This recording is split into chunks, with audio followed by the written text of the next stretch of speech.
Question number 4 of exercise 1.1. Check whether 6 to the power n can end with digit 0 for any natural number. यानी ये हमें check करना है कि क्या 6 फॉर एनी नेचुरल नंबर जो उसकी लास्ट डिजिट होगी वो 0 होगी या नहीं होगी. सो इसको सॉल्व करने से पहले we need to understand the basic number which end with digit 0 is 10. So सबसे स्मॉलेस्ट नंबर जो जिसकी यूनिट डिजिट 0 होती है वो है 10. एंड वी नो 10 के दो फैक्टर्स होते हैं 2 into 5.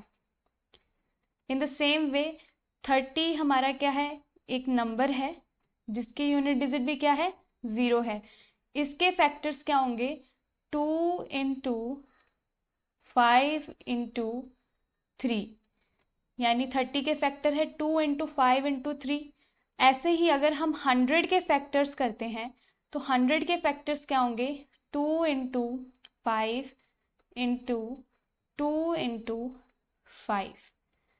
In the same way if we will do the factors of 1000 जिसकी लास्ट डिजिट भी क्या है, 0 है, then we have the factors 2 into 5 into 2 into 5 into 2 into 5.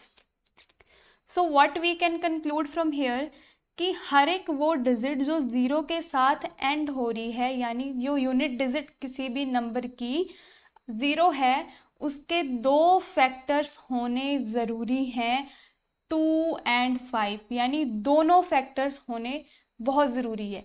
जैसे यहाँ पर 10 के दो फैक्टर्स हैं 2 and 5, 30 के फैक्टर्स हो गए 2 and 5, 100 के 2 and 5 एंड 1000 में भी 2 and 5 फैक्टर अवेलेबल है. Now we need to check for any natural number does 6 to the power n can end with digit 0. So let us factorize 6 to the power n. We know 6 to the power 6 के factor हैं 2 into 3. So 6 to the power n will be written as 2 into 3 to the power n. अभी हमने ये देखा है कि कोई भी नंबर जिसकी यूनिट डिजिट 0 होगी that should have both the factors 2 and 5, मतलब दोनों फैक्टर्स होने बहुत ज़रूरी हैं. And what we can see here is कि 6 के सिर्फ दो ही फैक्टर्स हैं and these are 2 and 3.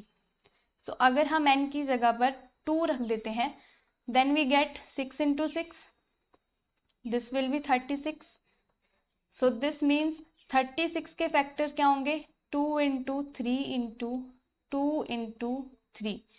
So this means कि इसमें भी 2 and 5 फैक्टर के पेयर नहीं है, यहाँ पर भी 2 and 3 फैक्टर्स हैं, 2 and 3 फैक्टर्स हैं.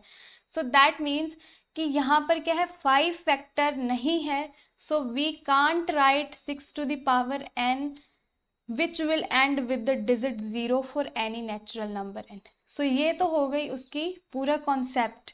उसको एग्जाम में कैसे लिखना है, let us see how we need to present on our notebook this question.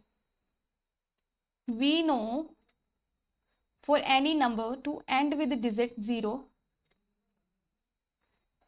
end with digit 0 must have factors